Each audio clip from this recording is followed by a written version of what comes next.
Hola a todos, mi nombre es Arela Parra, yo soy enfermera, magíster en enfermería y agradezco enormemente la invitación de la Escuela Superior de Negocios de Monterrey para participar de esta charla, que es relacionada con un tema que está en boga últimamente porque a todos nos ha llegado, ¿cierto?, la información acerca del desarrollo de las vacunas y cada día queremos saber más acerca de ello.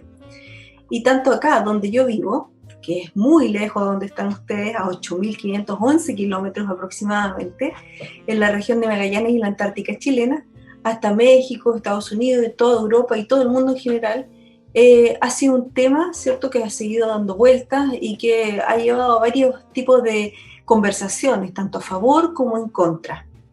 Pero bueno, vamos a introducirnos en el tema, ¿cierto? Y vamos a hablar acerca de lo que ha sido el desarrollo de la humanidad a través de la historia. Se ha visto siempre, han habido algunas situaciones, ¿cierto?, que han llevado a la humanidad al límite. Por ejemplo, las guerras, los acontecimientos de tipo natural, ¿cierto?, los desastres naturales, y también las enfermedades han marcado un antes y un después durante el desarrollo de nuestra humanidad. Existen algunos registros desde hace muchos años, y por ejemplo, en el año 165 al 180 después de Cristo, apareció una peste que se denominó peste antonina. Afectó todo el Imperio Romano y acabó con aproximadamente 5 millones de personas. Otra de las epidemias que tenemos hasta este momento, ¿cierto?, y que ha marcado también nuestro mundo, se inició en 1981, y estoy hablando del VIH y SIDA. Hasta la fecha han fallecido aproximadamente 36 millones de personas. Entre el año 541 al 542, la plaga Justiniano afectó al Imperio Romano de Oriente y asoló Constantinopla y otras partes de Europa, África y Asia, cobrando la vida de aproximadamente 45 millones de personas. Hay que considerar, ¿cierto?, que en aquellos tiempos no existía como ahora la computación, en donde todo está ahí, queda registrado, sino que es más bien un registro verbal que se ha ido extendiendo y una estimación de las personas que murieron. Durante 1918 se produjo la pandemia de la gripe española. Se llamó así no porque haya nacido en España, sino que porque la prensa española le dio una gran preponderancia a esta pandemia. Partió en Estados Unidos y en un año murieron aproximadamente 50 millones de personas. La viruela en 1520 fue llevada por los españoles a México y se cree que mató más o menos al 90% de la población nativa y se estima que murieron aproximadamente 56 millones de personas alrededor de todo el mundo. Pero sin lugar a dudas, ¿cierto?, la pandemia que se lleva el premio mayor es la peste negra, que ocurrió por aproximadamente 10 años, hubo rebrotes, ¿ya? Apareció en 1346 a 1356. Es la pandemia más devastadora de la historia de la humanidad, afectó Asia, Europa y cobró aproximadamente la vida de 200 millones de personas. Probablemente hayan sido más incluso porque, por lo mismo que decíamos, ¿cierto?, no existe un antecedente escrito que pueda llevar esta contabilidad. ¿Qué fue lo que cambió la historia de la vida de la humanidad? Se implementaron algunas medidas, ¿cierto?, que marcaron un antes y un después también, y que fue el agua potable, la sanitización a través de los desechos del agua servida, ¿cierto?, la eliminación de las heces con los alcantarillados y, por supuesto, mantener una limpieza del hogar y de nosotros mismos. Fueron medidas que sin duda marcaron una diferencia y lograron detener estas pandemias. Pero el punto cúlmine se alcanzó en el momento en que se empezaron a utilizar las vacunas. Las vacunas, acompañadas de estas otras medidas, ¿cierto?, forman una barrera que realmente ha hecho una contención e incluso han habido enfermedades que han desaparecido de la Tierra por la vacunación que se realiza, ¿cierto?, a los niños inicialmente y después a los adultos. Los primeros indicios de la práctica de inoculación con la viruela se registran en China, más o menos allá por el siglo X, y la primera práctica documentada de aquel tiempo fue en el siglo XV. Se realizaba de 3 maneras: con el uso de la ropa de los pacientes enfermos, o sea, tomaban la ropa de un niño enfermo y se la ponían a un niño sano y hacían que éste se enfermara, ¿cierto?, por supuesto de menor intensidad, pero adquiría ya inmunidad. Colocando la pus de las heridas de los enfermos en la fosa nasal de los niños, ¿cierto? Y provocaban exactamente lo mismo, o bien soplando el polvo hecho con las costras de las heridas de los enfermos. Tomaban las costras, las molían, ¿cierto?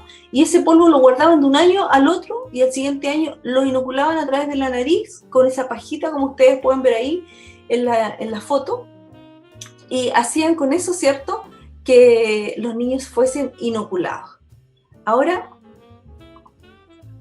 ya más adelante, en 1718, una inglesa, ¿cierto?, que era escritora y viajera, Lady Mary Wortley, documentó que los turcos tenían la costumbre de inocularse con el pus tomado de la viruela vacuna, porque la viruela, ¿cierto?, es una enfermedad que no solo afecta a los humanos, sino que afecta también a los animales, en este caso a los vacunos y los bovinos. Entonces, los turcos tomaban una porción, ¿cierto?, de la herida del animal y hacían una incisión en su piel, y con eso lograban inocular el virus de la viruela. Entonces, cuando había más gente infectada con el virus de la viruela humana, ellos no se enfermaban porque ya habían adquirido, ¿cierto?, la inmunidad a través de la inoculación del virus de la viruela vacuna. Pero fue en 1796 cuando el pic de la enfermedad del virus de la viruela, ¿cierto?, estaba en Europa, cuando el médico inglés Edward Jenner logró inocular el virus de la viruela bovina, creando así una vacuna que salvó miles de vidas. ¿Cuál es la diferencia? La diferencia fue, ¿cierto?, que Lady Mary lo usó solo lo que vio y lo aplicó en sus hijos, incluso dice la historia, pero el médico lo que hizo fue una observación de lo que pasaba con los animales y también con las personas que trabajaban con los animales, las personas que sacaban leche, por ejemplo, y él se daba cuenta que hacían la misma técnica y que no se enfermaban de la viruela humana. Entonces él hizo todo un estudio, una investigación científica, y después de eso creó la vacuna. Y la inoculó, ¿cierto?, a los niños que estaban ahí a su alrededor, y partió siendo esta la salvación de muchas vidas humanas. Y también fue el puntapié inicial para el desarrollo de las vacunas, porque en este siglo, el siglo XVIII, fue la primera vacuna. En el siglo XIX se crearon 7 vacunas para enfermedades muy importantes también, entre ellas la rabia, el cólera, el tétano, la difteria e incluso la peste negra. En 1897 se descubrió esta vacuna, imagínense, 500 años después más o menos de que arrasó con la humanidad. Durante el siglo XVIII se desarrollaron durante el siglo XX se desarrollaron 18 vacunas. Aquí se desarrolló la vacuna de la tuberculosis, fiebre amarilla, gripe, sarampión, papera, etc. Muchas de las que están en uso, ¿cierto?, y que son las que sirven para prevenir precisamente estas enfermedades.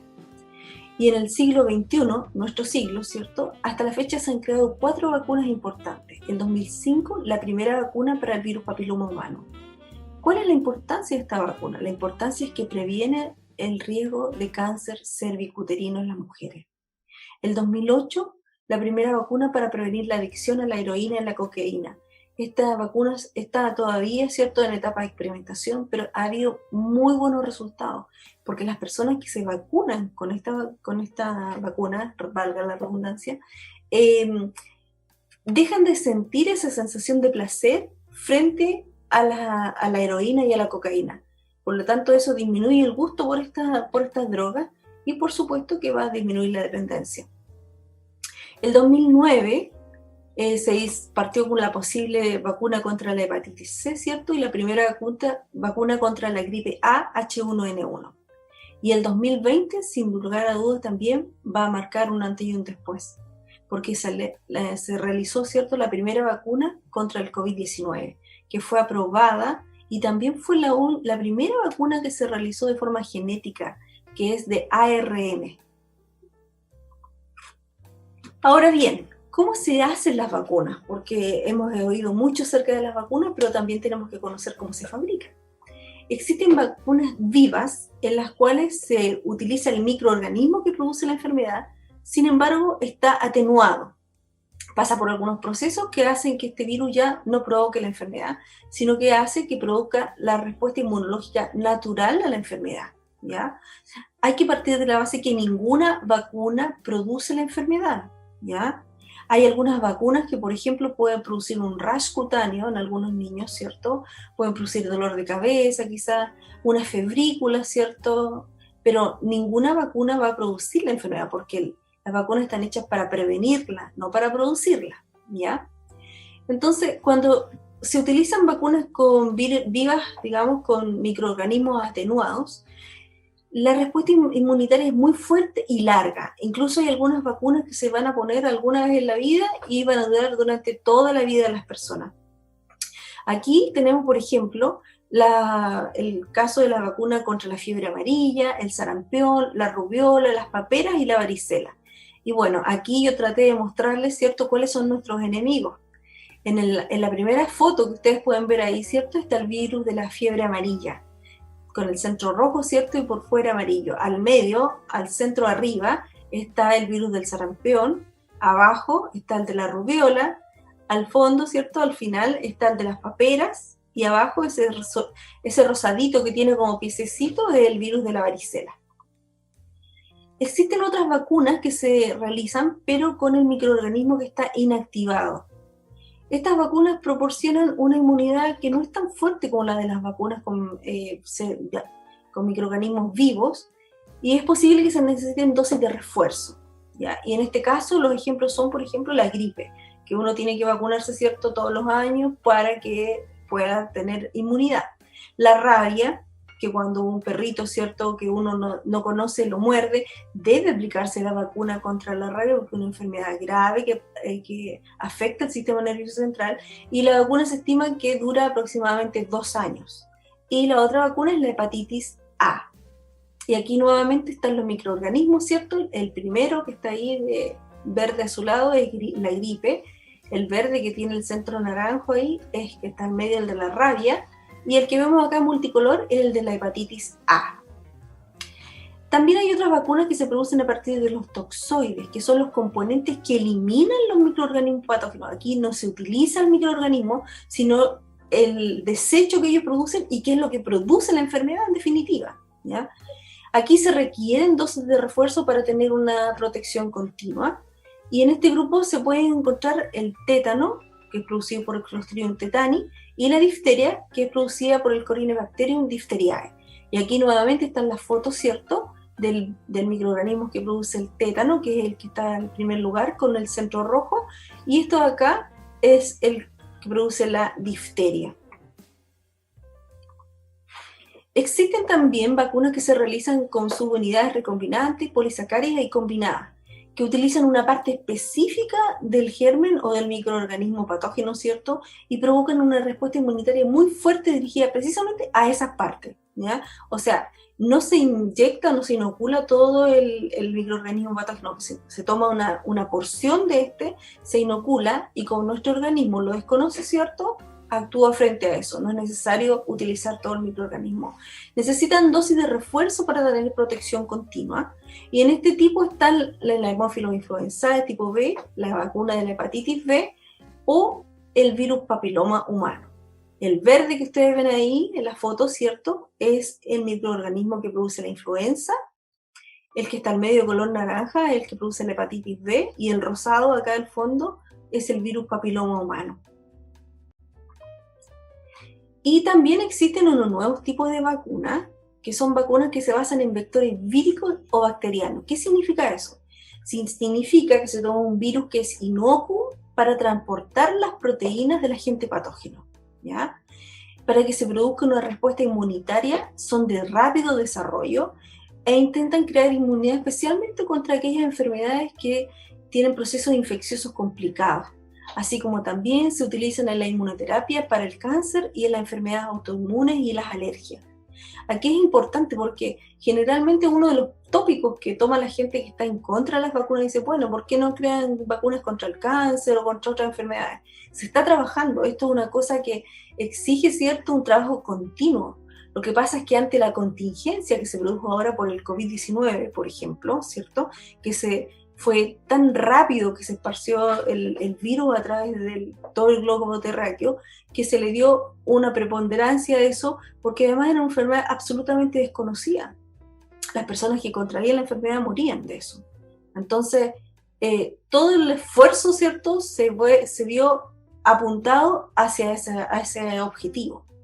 Entre los virus que se utilizan como transportadores vírico-bacterianos está el virus vacuna, algunas bacterias lácticas como el lactobacillus, el lactococcus y algunas variedades atenuadas del Mycobacterium tuberculosis y la Salmonella typhi.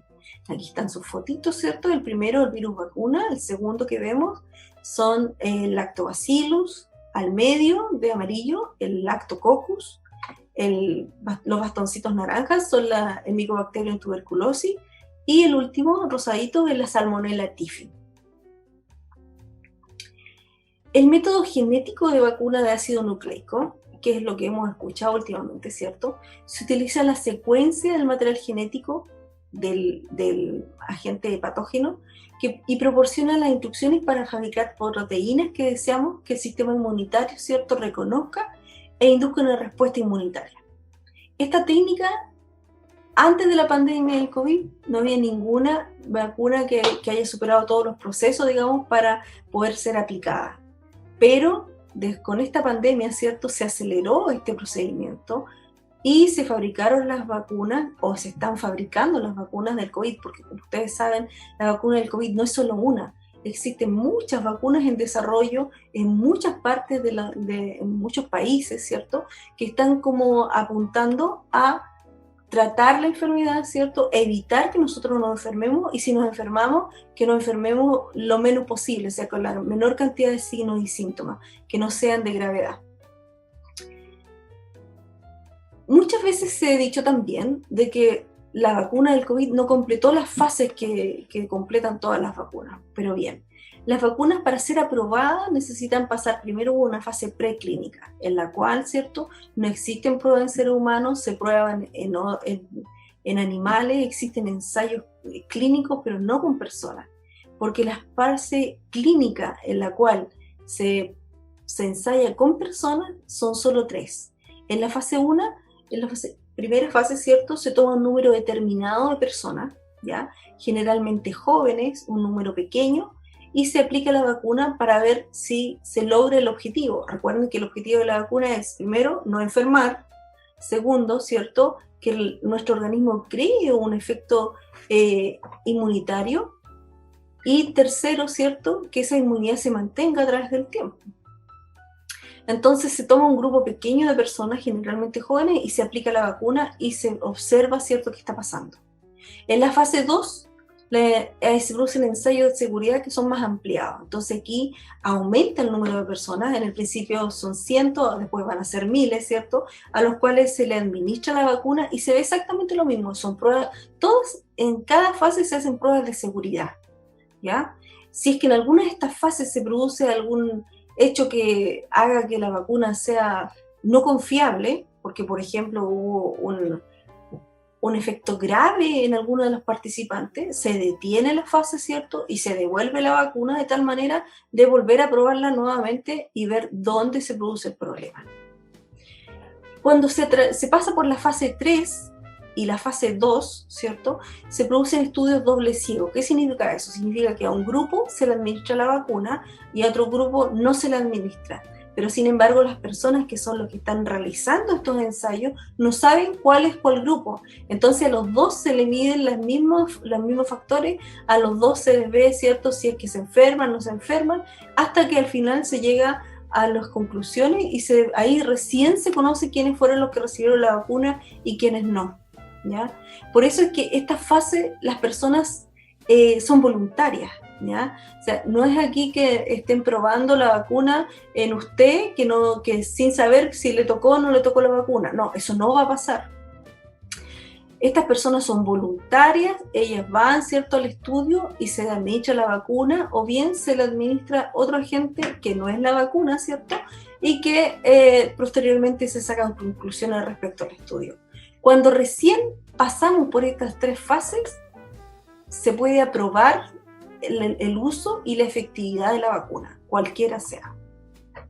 Y aquí estamos con nuestra vacuna del COVID-19, que ha pasado por todas estas fases, ¿cierto?, de manera más o menos rápida, como decíamos antes, porque realmente se desarrolló demasiado rápido la enfermedad. Una persona tiene capacidad de infectar 12 personas. sobre todo si estamos en lugares encerrados, ¿cierto? Si no usamos la medida de protección, que la principal, ¿cierto?, es por supuesto la mascarilla y el lavado de manos. Entonces, esto realmente fue una catástrofe mundial. Ustedes vieron que en Europa, ¿cierto?, fue la primera ola, realmente fue terrible, terrible para las personas, terrible para los funcionarios de salud, terrible para los científicos, porque estábamos enfrentados a un microorganismo que realmente desconocíamos. Inicialmente recuerden que hablábamos de que producía solamente problemas respiratorios, y después, a través de las investigaciones que corrieron de manera maratónica, nos empezamos a dar cuenta, ¿cierto?, de que producía otro tipo de enfermedades, porque genera una inflamación de todo nuestro organismo, y eso hace que nuestro organismo falle, ¿ya?, en definitiva. Diciembre del 2020 marcará la historia de la humanidad. La OMS autorizó el uso de emergencia en países específicos de Europa la vacuna Pfizer-BioNTech, porque era tal la necesidad de vacuna, ¿cierto?, que se autorizó, estando en la fase 3, digamos, en la cual ya estaban terminando el estudio, se autorizó, digamos, que se pudieran administrar estas vacunas. Había hasta diciembre del 2020 más de 200 vacunas candidatas, de las cuales 50 ya se estaban probando en seres humanos, o sea, ya estaban en la fase 1. 6 países de América Latina estaban participando del estudio planeado, ¿cierto? Entre ellos se encuentra Argentina, Brasil, Colombia, Chile, México y Perú. Las vacunas que se desarrollaron o que están en desarrollo contra el COVID han seguido todas las fases habituales, ¿ya? Porque aquí lo que importa es la seguridad, y por lo mismo, como lo que importa es la seguridad, ¿cierto?, se ha determinado cuáles son las personas a las cuales va dirigida la vacuna. Es importante que la vacuna se pueda administrar a la mayor cantidad de población, indistintamente si son adultos mayores, embarazadas, etc. Aquí, hasta el momento, la vacuna se ha dicho que es segura para administrar a personas mayores de 18 años e incluso las embarazadas. La OMS y su grupo de expertos en asesoramiento estratégico sobre las inmunizaciones ha priorizado grupos de vacunaciones específicos. ¿Cuáles son estos? Los trabajadores de la salud y todo aquello que guardan relación con la atención de pacientes, ¿cierto?, y áreas de seguridad específicas, por ejemplo, la policía, gendarmería, etc. Los adultos mayores, que fueron los que más sufrieron durante la aparición del COVID, especialmente en Europa, y aquellas personas que tienen enfermedades crónicas, diabéticos, hipertensos, enfermos del corazón, del pulmón, etc. Todos estos 3 grupos son los prioritarios en la vacunación. Sin embargo, obviamente, cada país tiene que adaptar esto a su contexto nacional. De acuerdo a la OMS, para el uso de la vacuna, para que ésta sea efectiva, se requiere una eficiencia mínima de 50% e idealmente de un 70%. ¿Cuáles son los mitos acerca de las vacunas? El primer mito: contienen muchos ingredientes dañinos. ¿Y cuál es la realidad? Las vacunas contienen algunos ingredientes que permiten que se pueda mantener en el tiempo, ¿ya? Porque la vacuna es un líquido, ¿cierto? Que si no tuviese ese contenido, ¿cierto?, o ese ingrediente, la vacuna se descompondría. Entonces, dentro de eso está el timerosal, que es un conservante que contiene mercurio. Pero sin embargo, este timerosal ha ido en disminución en su uso, pero se utiliza solamente en las vacunas fabricadas con envases multidosis.